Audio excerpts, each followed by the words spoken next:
جب مسلمانوں کے دارالخلافہ یعنی مسلم دور حکومت کی راجدھانی بغداد میں ہر دوسرے دن کسی نہ کسی دینی مسئلے پر مناظرے ہونے لگے، یعنی ڈیبیٹ ہونے لگی۔ جلد ہی وہ وقت بھی آ گیا جب ایک ساتھ ایک ہی دن بغداد کے 4 الگ الگ چوراہوں پر الگ الگ مناظرے ہو رہے تھے۔ پہلا مناظرہ اس بات پر تھا کہ ایک وقت میں سوئی کی نوک پر کتنے فرشتے بیٹھ سکتے ہیں۔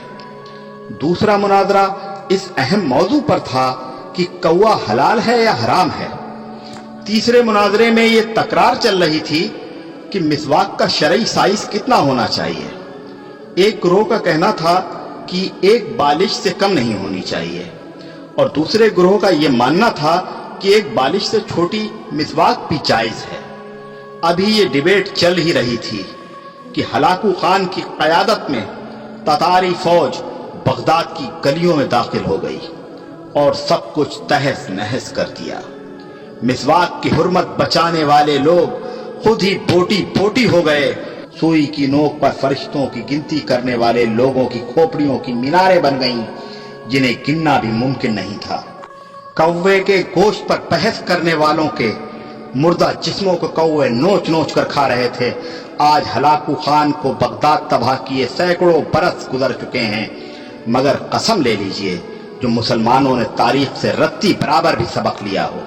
آج ہم مسلمان پھر ویسے ہی مناظرے سوشل میڈیا پر یا اپنی محفلوں، جلسوں اور مسجدوں کے ممبروں سے کر رہے ہیں۔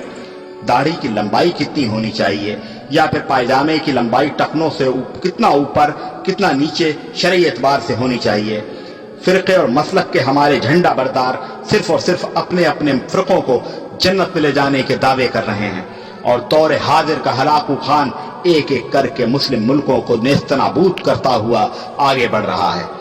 افغانستان، لیبیا، عراق کے بعد سیریائی بچوں کی کٹی پھٹی لاشوں کی گنتی کرنے والا کوئی نہیں ہے۔ بے گناہوں کی کھوپڑیوں کے مینار پھر بنائے جا رہے ہیں۔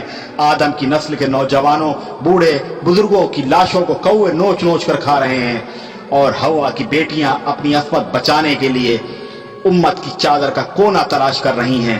جی ہاں، اور ہم خاموشی سے اپنی باری آنے کا انتظار کر رہے ہیں۔